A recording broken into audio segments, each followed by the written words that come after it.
여러분 살아가면서 인생에 소중했던 것들을 잃어버렸던 경험이 아마 계실 것입니다. 아마도 한두 번, 몇 번쯤은 경험해 보셨을 텐데요.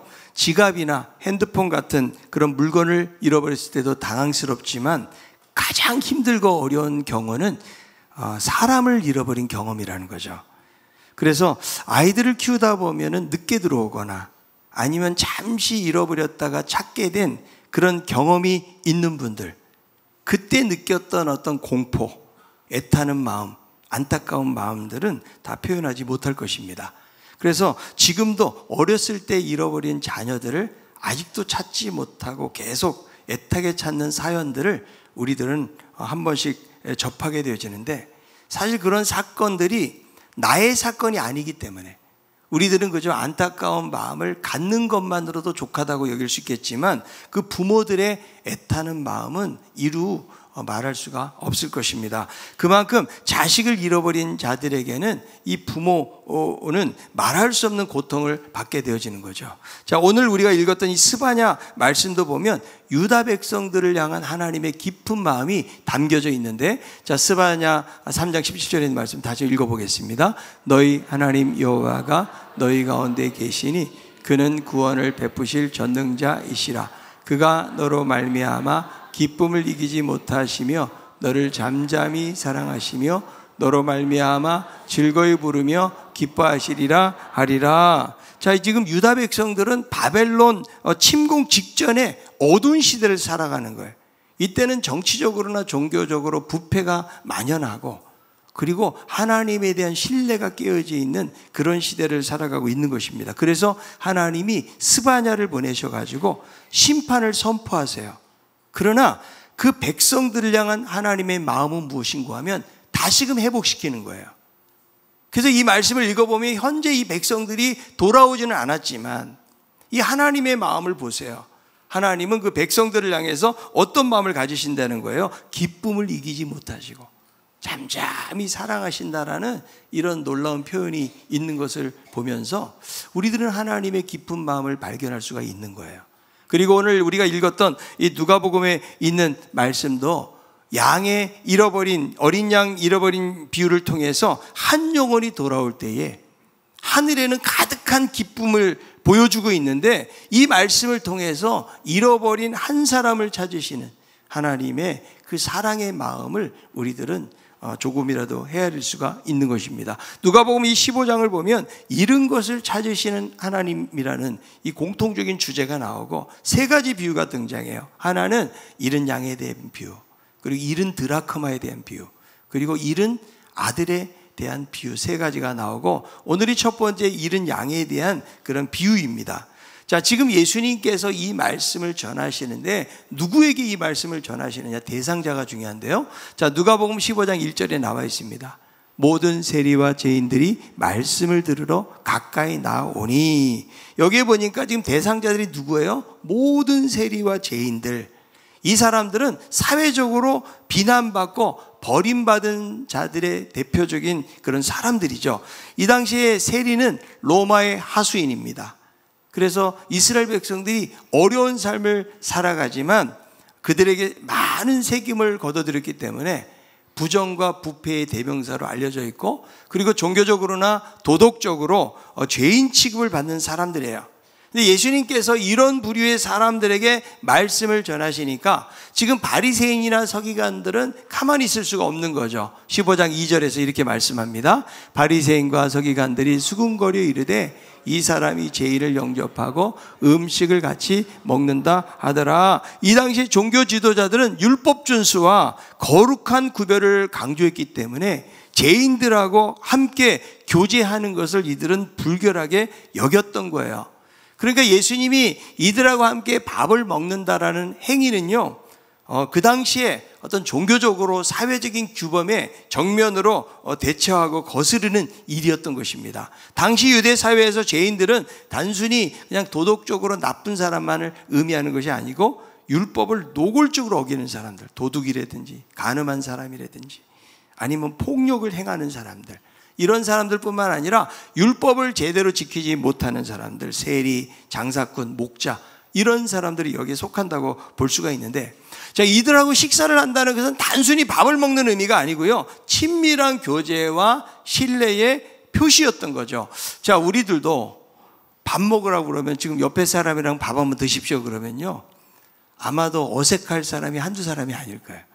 근데 교회 다니면서도 한 번도 그냥 말도 안 해본 사람하고 밥 먹으라고 그러면 그것만큼 힘든 것은 없다고 생각할 수가 있는데, 밥을 먹는다는 것은 무엇을 말해요? 그 사람들을 받아들인다라는 의미를 가지고 있는 거예요. 그런데 지금 여러분, 율법을 지킨다고 하는 이 종교 지도자들의 구약에 보면 정결규례가 있잖아요. 정결규례는 무엇입니까? 절대로 부정한 것을 접촉하면 안 되기 때문에, 사람도 어떤 사람이 있는 거예요? 부정 타는 사람이 있는 거죠. 그들하고 절대로 접촉할 수가 없는 거예요. 자, 여러분들이 제가 막 조폭들하고 어울리면 어떻겠어요? 같이 차도 막 타고, 그리고 뭐 어디 가서 식당에서 밥을 먹고, 만약에 여러분들이 지나가다가 그것을 봤으면은 저에 대해서 좋게 생각할 사람은 한 사람도 없을 거예요. 오늘날도 만약에 여러분 이런 것이 이해가 안 된다면, 이 당시에는 지금 종교적인 사회였기 때문에 사람들이 전혀 이해하지 못하는 그런 삶을 예수님께서 사셨던 것이죠. 그런데 예수님은 그 당시 어떻게 사셨어요? 잔치집에 가셔서 사람들하고 장단을 잘 맞추셨어요. 예수님의 별명이 무엇입니까? 죄인들의 친구였다. 그리고 여러분들에게 희소식일지 모르겠지만 포도주를 즐기는 사람이었어요. 그래서 애주가예요. 그리고 먹기를 탐하는 사람, 그러니까 탐식가, 이런 별명들이 예수님의 별명이었어요. 그러니까 이 종교 지도자는 비난을 안 할 수가 없는데, 예수님의 이런 모습은 바리새인들의 거룩의 개념을 완전히 뒤집는 거였어요. 그래서 예수님의 말씀을 듣기 위해서 모든 세리와 죄인들이 나오니까 지금 바리새인들과 서기관들은 뭐 하고 있는 거예요? 비난하고 있는 거죠. 아니, 이 사람이 죄인들을 영접하고 음식까지 함께 먹는구나. 아주 예수님의 행동에 대해서 못마땅해 하는 그런 상황 속에서 예수님은 이 이른 양 비유를 통해서 하나님의 마음이 무엇인지를 그들에게 알려주고 있다는 거예요. 이 비유를 보면 가장 중요한 것은 무엇인가 하면, 잃은 자를 찾아 나서시는 하나님 아버지의 마음이 가장 중요한 핵심이라고 말할 수가 있습니다. 우리 이 비유는 너무나 자주 듣는 비유이지만, 그러나 이 비유 속에 담겨져 있는 하나님의 마음이 무엇인지를 우리가 생각해 보려고 하는데요. 자, 누가복음 15장 4절에 있는 말씀이에요. 너희 중에 어떤 사람이 양 100마리가 있는데 그 중에 하나를 잃으면 99마리를 들에 두고 그 잃은 것을 찾아내기까지 찾아다니지 아니하겠느냐. 지금 목자라면 이 양 한 마리를 잃어버린 것을 그냥 무시하고 넘어갈 수가 없다는 거예요. 이스라엘은 사실 풀이 별로 없거든요. 근데 어렵게 여러분 그 목초지에서 양들을 이렇게 노상에서 먹였다가 저녁이 되어서 들어와야 되는데 100마리 양 중에서 한 마리가 빠져나갔다. 지금 100마리 양이 그냥 이들에게, 목자들에게는 전부 다 알고 있는 양들이에요. 그러니까 양들이 여러분 이름을 모르는 것 같지만 이름 부르잖아요. 자기 이름이 뭔지 알아요. 강아지처럼 양들도 오더라고요, 보니까. 그러니까 그 양에 대한 특징을 알고 있고 이름도 있어요, 보통 보면은. 그런데 한 마리라도 어디 가면은 그것을 찾아 나서는 것이 바로 목자다. 양이 없으면 목자는요, 잠을 이룰 수가 없고 밥을 먹어도 목에 넘어가지 않는 것이죠. 왜냐하면 이 잃어버린 양이 목자에게는 너무나 소중한 존재이기 때문에. 그래서 예수님이 말씀하시는 목자의 모습은 누구를 보여주는가 하면 바로 하나님 아버지를 우리에게 보여주고 있다는 거죠. 하나님을 떠나서 방황을 하잖아요. 그러면 99에 다른 성도들이 잘 있다고 할지라도 하나님은 잃어버리고 방황하고 있는 그 잃어버린 양에 대해서 하나님은 계속 관심을 가지시고 온 마음을 다해서 찾으시는 하나님이라는 사실을 우리에게 보여주는 거예요. 하나님이 우리의 목자이시기 때문에 죄 가운데 방황하는 그 길 잃은 사람을 우리 하나님은 찾아 나서신 하나님, 무엇이든지 내려놓고 달려가시는 하나님으로 묘사가 되고 있다는 거예요. 그냥 계산기를 두드리면서 한 명쯤이 하지 않으시는 거예요. 망설임도 없이 끝까지 찾아 나서는 분인데요. 잘 생각해 보면 여러분, 목자가 한 마리의 양만을 찾아 나서는 모습은요 되게 비합리적으로 보일 수 있다는 거죠. 그 한 마리 때문에 지금 문제 있는 양 때문에 다른 모든 것들, 위험한 일들을 감수하면서 찾아 나서는 것이, 여러분, 이것이 쉬운 일이 아니라는 거죠. 그런데 하나님은 사랑이시기 때문에 결코 계산적이지 않으시다. 그 잃어버리고 방황하고 문제 있는 양도 하나님이 사랑하시기 때문에. 그래서 하나님의 사랑은 효율의 논리나 손익 계산서를 가지고 움직여지지 않는다는 거예요. 자, 우리는 살아가면서요, 그냥 아무런 계산 없이 사는 것 같지만 다 계산을 해요. 사람을 만나도 시간을 생각하고 비용을 생각하고. 내가 어떤 사람 밥을 사줘서 너무 아까운 거야. 여러분, 그럴 수도 있다니까요. 왜 그럴까요? 사랑하지 않기 때문에. 그런데 여러분, 우리의 자녀들을 키우면서 여러분, 자녀들이 등록금 가져가는 거 다 계산하고 계십니까? 내가 너에게 투자한 게 얼만데, 응? 너 밥 먹고 옷 입고 내가 용돈 주고. 여러분, 이런 걸 계산하십니까? 사랑하기 때문에 전혀 계산하지 않는 것이죠. 역시 하나님에게도 마찬가지. 목자의 가슴 속에 각인된 양이기 때문에 그냥 잃어버릴 수가 없다. 여러분, 사랑은 숫자로 계산하지 않아요. 사랑은 그 사람을 향해서 달려가는 것이죠. 왜냐하면 하나님 아버지에게는 양들 한 마리 한 마리가 전부 다 소중하기 때문에 그런 것입니다. 자, 우리 옆에 있는 분이 한번 이렇게 말합시다. 당신은 하나님에게 눈에 넣어도 아프지 않을 소중한 사람입니다.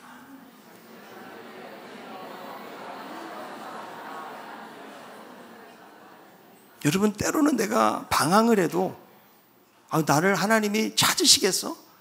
나는 별로 쓸모없는 것처럼 여길 수 있거든요. 그러나 하나님은 절대로 여러분들을 포기하지 않으세요. 왜? 사랑하기 때문에. 제가 중학교 때 하도 사고 치는 애가 있어요. 걔 별명이 조포인이었어요. 조물주가 포기한 인간이었어요. 그런 인간이 없어요, 하나님에게는요. 하나님 모르니까 그런 말 하는 것이죠. 여러분, 우리에게 2명의 자녀가 있는데 한 자녀가 들어왔는데 한 자녀가 여전히 12시가 지났는데 안 들어와. 그러면 야, 2분의 1이 들어왔으니까 잠자자. 이런 가정은 없잖아요. 왜? 그 자녀를 사랑하기 때문에. 때로는 여러분, 자녀들이 우리 속을 썩이기도 하고요, 걱정거리가 되기도 하지만, 그러나 근본적으로 부모는 자녀를 사랑하도록 되어 있기 때문에 하나님에게도 아무리 사고치고 문제를 일으키지만 그 잃어버린 양을 하나님은 절대로 포기하지 않으신다는 거예요. 그래서 4절에 보니까 잃은 것을 찾아내기까지 찾아다니지 아니하겠느냐라고 말씀해주고 있다는 거. 왜 그럴까요? 사랑하기 때문에. 자, 에스겔 34장 11절 12절에 있는 말씀입니다. 주 여호와께서 이같이 말씀하셨느니라. 나 곧 내가 내 양을 찾고 찾되 목자가 양 가운데 있는 날에 양이 흩어졌으면 그 때를 찾는 것 같이 내가 내 양을 찾아서 흐리고 캄캄한 날에 그 흩어진 모든 곳에서 그것들을 건져낼지라. 여러분, 양은요, 목자가 없이 절대로 살 수가 없어요. 잃어버린 내 양을 하나님은 끝까지 찾으신다. 그래서 여러분, 우리들의 구원도 우리를 찾아오시는 하나님 때문에 우리가 구원받은 거예요. 내가 여러분 예수를 믿는 것도 그냥 내가 믿은 것 같지만, 그러나 하나님이 우리에게 찾아오신 거예요. 우리가 잘 준비되어 있어 내가 선한 양심을 가지고 내가 착한 행실을 가지고 살고 내가 무언가 어떤 공로 있는 삶을 살았기 때문이 아니라는 거예요. 로마서 5장 8절에 보니까 우리가 아직 죄인 되었을 때 그리스도께서 우리를 위하여 죽으심으로 하나님께서 우리에 대한 자기의 사랑을 확증하셨느니라. 그러니까 하나님은요, 무엇으로? 행동으로 자기 아들을 주심으로 누구를 위해서? 아직 죄인 되었던 우리들을 위해서 주심으로 그분의 구원을 이루시고 사랑하셨다라고 말씀해주고 있다는 거예요. 그러므로 사랑하는 성도 여러분, 잃은 자를 찾으시는 하나님 아버지의 마음을 우리 모두가 기억을 해야 되는 거예요. 우리 주님은 잃은 자를 끝까지 찾아내는 선한 목자, 죄인들을 찾아오시는 하나님이신 것을 여러분, 우리는 믿는 것입니다. 여러분, 우리가 이 사랑을 근거로 해서 이것이 우리의 구원의 출발점이 되었다는 사실을 우리 모두가 기억할 수 있기를 바랍니다. 자, 예수님의 비유로 다시 돌아가서 목자는 드디어 잃어버린 양을 찾게 되죠. 자, 누가복음 15장 5절 6절이에요. 또 찾아낸즉 즐거워 어깨에 메고 집에 와서 그 벗과 이웃을 불러 모으고 말하되 나와 함께 즐기자 나의 잃은 양을 찾아내었노라 하리라. 여러분, 얼마나 신나는 장면입니까? 지금 목자의 얼굴에는 환한 웃음이 가득하고 지금 동네 사람들도 그 기쁨을 함께 나누고 있는데, 이런 모습은 하나님의 기쁨을 보여주는 거예요. 한 영혼이 돌아올 때에 지금 벗들과 이웃들을 불러가지고 지금 잔치를 벌이고 축제를 벌이는 그런 모습들을 볼 수가 있는 건데요. 여러분, 우리들이 살면서 그런 생각을 해요. 내가 과연 하나님을 기쁘시게 하는 삶을 살고 있을까? 하나님의 기쁨이 무엇일까? 내 나름대로는 열심히 믿음 생활하고 헌신하고 뭐 여러 가지 많은 사역들을 우리가 하잖아요. 그런데 정말 나의 삶 자체가 하나님에게 얼마나 기쁨이 될까 하는 것이죠. 하나님의 완벽한 눈으로 우리를 보시면 우리의 양심이 무너져 있고 우리의 삶에 부족한 것들이 너무 많기 때문에 내가 아무리 기쁨을 드리기 위해서 내가 노력을 한다고 할지라도 하나님의 눈으로 볼 때는 얼마나 초라하고 부족할까, 이런 생각을 저는 하게 되거든요. 왜 그럴까? 하나님이 우리의 내면까지도 아시기 때문에. 그래서 하나님 앞에서는 부끄러울 수밖에 없는 거예요. 여러분, 옆에 있는 분에게 떳떳하십니까? 자, 옆에 한번 물어보세요. 저는 당신에게 떳떳합니다. 한번 이야기 한번 해보세요. 여러분, 옆에 있는 사람에게 떳떳하지 않은 사람 한 사람도 없어요. 왜냐하면 내가 이 사람이 무슨 폐를 끼친 것도 아니고, 그죠? 되게 떳떳해요, 사람들이. 왜 그럴까요? 이 사람이 내 속을 모르기 때문에. 제가 이렇게 마이크를 들고 떳떳한 이유가 뭘까요? 여러분들이 저를 모르기 때문에. 저 내면을 모르기 때문에. 그러니까 우리는 생각한 것보다도 악한 죄인들이에요.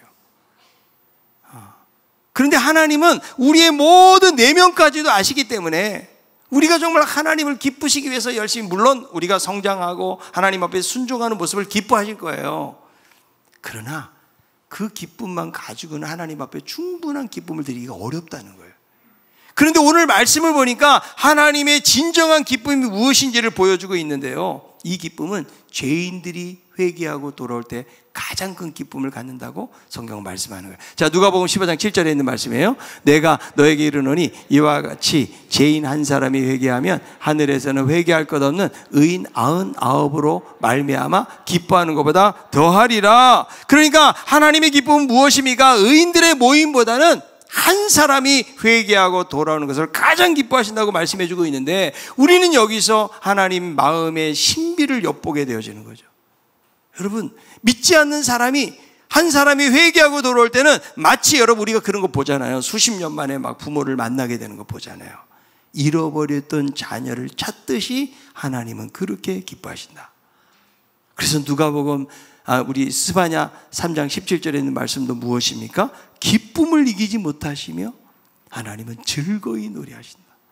이게 하나님의 기쁨이에요. 여러분, 하나님이 노래하신다는 상상을 해보신 적이 있습니까? 전능하신 그 창조주 하나님께서 기쁨을 이기지 못하고 노래하실 정도라고 그러니까 얼마나 이것이 하나님에게 깊은 기쁨을 주었기 때문에 이렇게 할 수 있을까 하는 것입니다. 여러분, 이것이 저는 은혜라고 생각이 들어요. 이게 하나님의 사랑은 우리를 덮어주셔서 그런 거예요. 사실 여러분, 그 사람 볼 때, 우리가 우리 자녀들 볼 때도 그렇잖아요. 어떨 때는 한심할 때도 있잖아요. 답답할 때도 있잖아요. 그죠? 그런 것처럼 하나님이 우리 한 사람 한 사람 바라볼 때, 야, 참 너 진짜 답답하네. 한숨 쉬고 탄식할 수도 있잖아요. 그런데 하나님은 어떤 하나님이시라고요? 기쁨을 이기지 못하시고 웃으시는 하나님이라고 말씀해 주는데, 특별히 한 영혼이 구원받고 돌아오는 것, 이것을 가장 기뻐하신다. 그래서 여러분, 한 영혼이 구원을 받는 것은 이 땅에서는 작아 보일지 몰라도 하늘의 관점에서는 우주의 축제가 열리고 있는 거예요. 그러니까 하나님을 가장 기쁘시게 하는 일은 무엇이라고요? 한 사람을 구원해내는 일이라고. 우리가 하나님 기쁘게 해서 여러 가지 막 할 수 있어요. 기도도 할 수 있고, 그죠? 근데 여러분, 우리 기도도 보세요. 정말 하나님께 기쁨을 드리는 기도가 얼마나 될까요? 나 잘 되라고, 우리 가정 잘 되라고, 나를 위해서, 내 욕망을 위해서 기도할 때가 많지, 정말 하나님을 위해서 우리가 기뻐하고 감사하고 그분 앞에 기도하게 될 때는 얼마나 많을까. 내가 봉사하는 것도 여러분, 나에게 그런 시간이 주어지고 환경이 주어져서 그런 것이죠. 때로는 내가 하기 싫어도 어쩔 수 없이 하는 경우도 많이 있잖아요. 정말 이것이 얼마나 하나님께 기쁨을 드리는 것일까? 하나님은 한 영혼이 돌아오면 기뻐하신다. 그래서 여러분, 존 파이퍼 목사님은 이 장면을 이렇게 묘사를 합니다. 하나님께서 지금 죄인들을 환영하시고 그들을 회개로 집에 데려오시며 하늘의 모든 천사들을 이끌어 이 일을 축하하는 파티를 벌이고 계신다.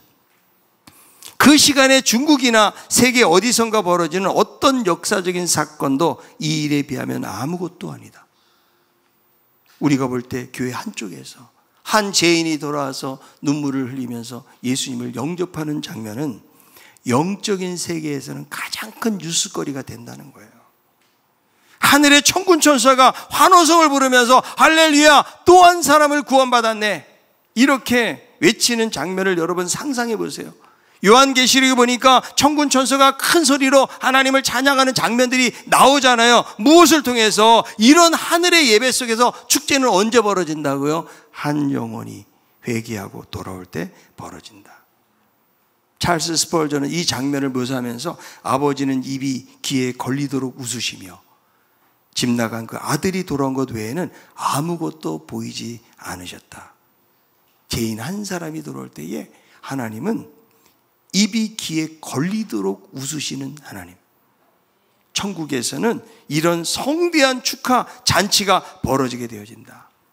그래서 여러분, 이 이른 양 비유를 통해서 하나님의 기쁨이 무엇인가, 과연 하나님의 마음과 하나님의 관심이 무엇인가, 이것을 우리가 돌아볼 필요가 있는 거예요. 우리가 방황하더라도 회개하고 돌아오면 하나님은 가슴 벅찬 마음으로 받아주세요. 하나님, 제가 돌아왔어요, 저를 받아주세요 할 때에 하나님은 얘야 오랫동안 기다렸다. 그리고 하나님께서 우리를 꽉 안아주시는 거예요. 하나님은 집 나갔던 그 자녀 둘째 아들에게도 신분과 권세를 회복시켜줘요. 그래서 그동안 돼지우리에서 제대로 먹지도 못하고 이렇게 방황하다 돌아오잖아요. 그럼 어떻게 합니까? 목욕시키고 옷을 입히고 신발을 신기고, 그리고 잔치를 벌이는 이유는 무엇일까? 동네 사람들이 아무리 돌아왔어도 야, 저 아들 저 악한 놈 돌아왔네, 다 그럴 거 아니에요. 그런데 하나님은 다시금 그 자녀의 권세를 회복시켜 주신다. 여러분, 이것이 바로 복음의 은혜고 하나님의 기쁨이다. 그래서 우리가 이 말씀을 통해서 하나님의 기쁨이 무엇인지를 안다면 하나님은 이렇게 도전하시는 거예요. 나의 기쁨에 동참할 사람은 누구인가 하는 거예요. 이 제자들이, 말씀을 듣고 있는 제자들이 죄인들을 향해서 나아가서 잃어버린 양들을 찾는 것이, 이것이 하나님 아버지의 큰 기쁨이라는 사실을 보여주면서 여기에 초청하고 계시는 거죠. 우리들도 그냥 이른 양 비유 알면 뭐합니까?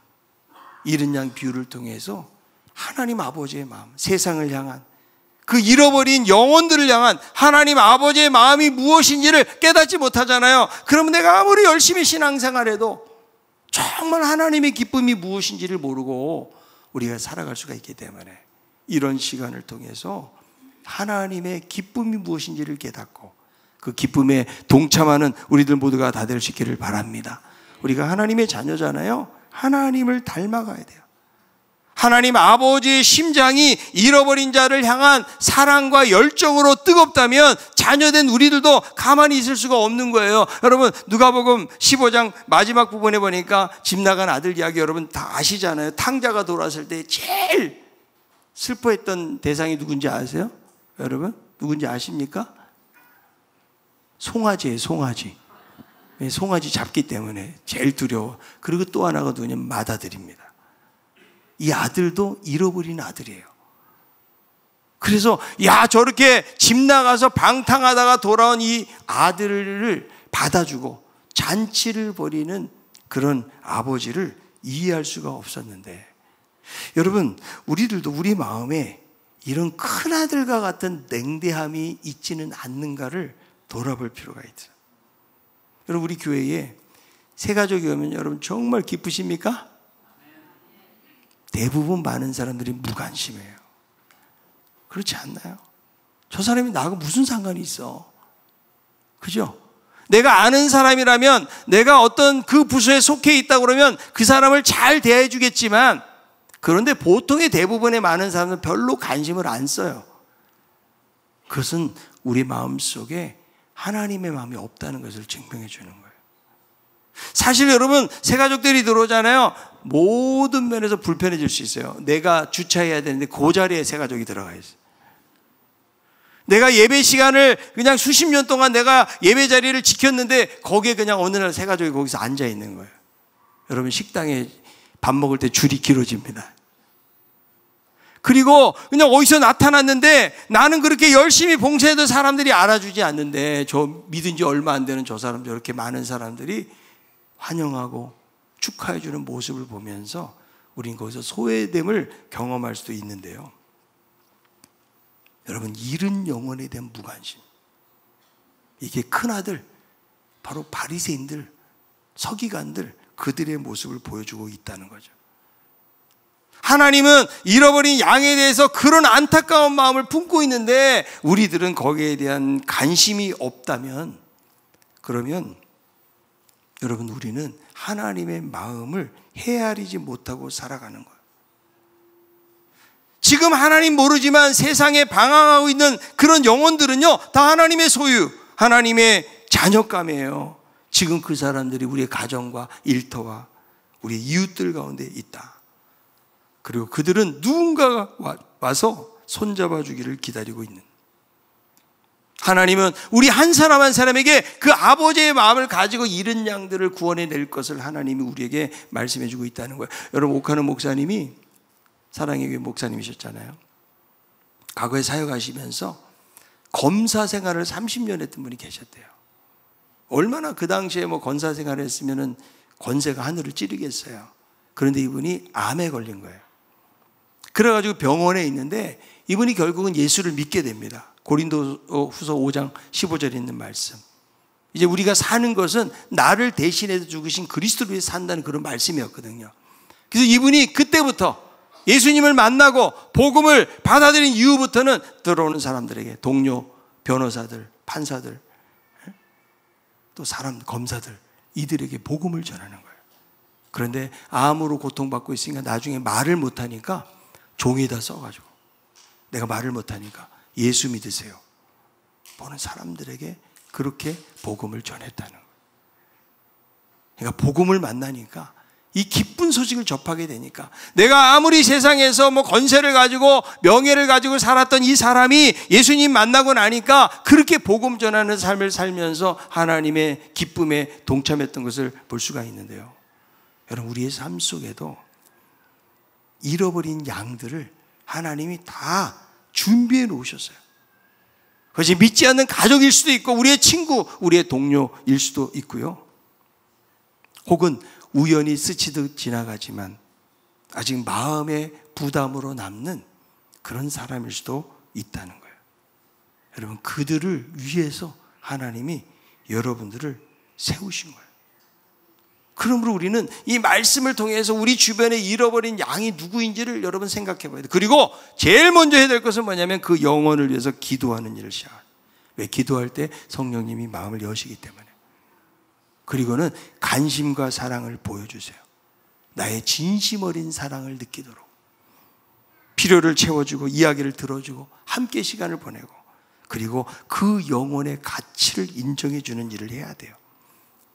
우리가 여러분 한 사람 한 사람을 정말 소중하게 대할 때에 거기서 하나님의 사랑을 경험하게 되어지는 거예요. 여러분, 요즘 나를 정말 사랑해주고 나를 이렇게 무조건적으로 잘 대해주는 사람이 얼마나 있어요. 가족들조차도 그렇게 안 될 때가 많이 있잖아요. 그런데 그리스도의 마음을 가지고 다가가 보세요. 이 사람이 나하고 아무 연관된 것도 없는데 나를 위해서 이렇게 수고하고 섬겨주고 희생하고, 여러분, 이럴 때 마음의 문이 열리게 되어지는 것이죠. 그래서 많은 분들이 누군가의 한마디의 초청을 통해서 교회 문턱을 넘게 되고 거기서 하나님을 만나게 되는 거예요. 그래서 여러분, 예수를 받아들이잖아요. 그럼 뭐가 바뀌어요? 인생의 운명이 바뀐다고요. 믿습니까? 아멘. 그게 내가 아무 말도 하지 않으면요, 그 사람 구원받을 수 없는 자리에 있을 수 있어요. 그러나 여러분, 이렇게 하나님의 초청에 대해서 하나님의 마음을 가지고 우리가 잃어버린 그 사람에게 다가가서 이렇게 사랑으로 섬기고 초청할 때에 하나님은 놀라운 기쁨을 우리에게 주실 줄로 믿습니다. 여러분, 전도는요 그냥 억지로 하는 것이 아니에요. 하나님의 기쁨에 동참하는 특권이 되는 거예요. 그래서 실제로 이 전도에 힘쓰는 성도들 보세요. 신앙의 생기가 넘쳐요. 왜 그럴까요? 하나님이 기뻐하시는 일에 쓰임받고 있기 때문에 그런 거예요. 여러분, 전도하는 사람이 얼굴 찡그리는 거 보신 적 있어요? 전도하는 사람들은요 우울증에 걸릴 시간이 없어요. 웃어야 되고 하나님 말씀을 전해야 되고 하나님의 기쁨에 동참하는 것이기 때문에 거기서 하나님께서 열매를 주시는 것입니다. 하나님은 우리 한 사람 한 사람에게 잃어버린 양들을 찾으라고 하나님께서 사명을 맡기신 거예요. 이 하나님 아버지의 기쁨이 무엇인지를 우리가 말씀을 통해서 깨닫고, 이번 행복축제가 단순히 여러분 이벤트가 되어서는 안 돼요. 정말 잃어버린 양들에 대한 하나님 아버지의 안타까운 마음을 가지고 다가가는 우리들 모두가 다 될 수 있기를 바랍니다. 요한 웨슬레가 말하기를 이 세상에 단 한 사람이라도 복음을 듣지 못한 자가 있다면 그 몸인 그리스도의 교회가 자랑할 것은 아무것도 없다. 전능하신 하나님을 춤추게 하는 행복이 어디 있는가? 바로 여기 있습니다. 한 사람의 회개를 두고 하나님이 노래하고 계세요. 오늘 말씀을 통해서 잃어버린 영혼들, 내가 찾아가야 될 영혼들이 누군지 여러분의 마음속에 떠오르는 사람들이 있습니까? 우리가 기도하면서 그들을 초청함으로 우리 한 사람 한 사람을 통해서 구원받는 아름다운 역사가 나타나게 될 줄로 믿습니다. 하나님의 기쁨이 무엇인지를 생각하면서 이번 행복축제를 통해서 잃어버린 영혼들을 구원해내는, 하나님을 춤추시게 하고 하나님을 웃으시게 만드는 그런 아름답고 귀한 일에 귀하게 쓰임받는 우리들 모두가 다 될 수 있기를 바랍니다. 430장 부르시면서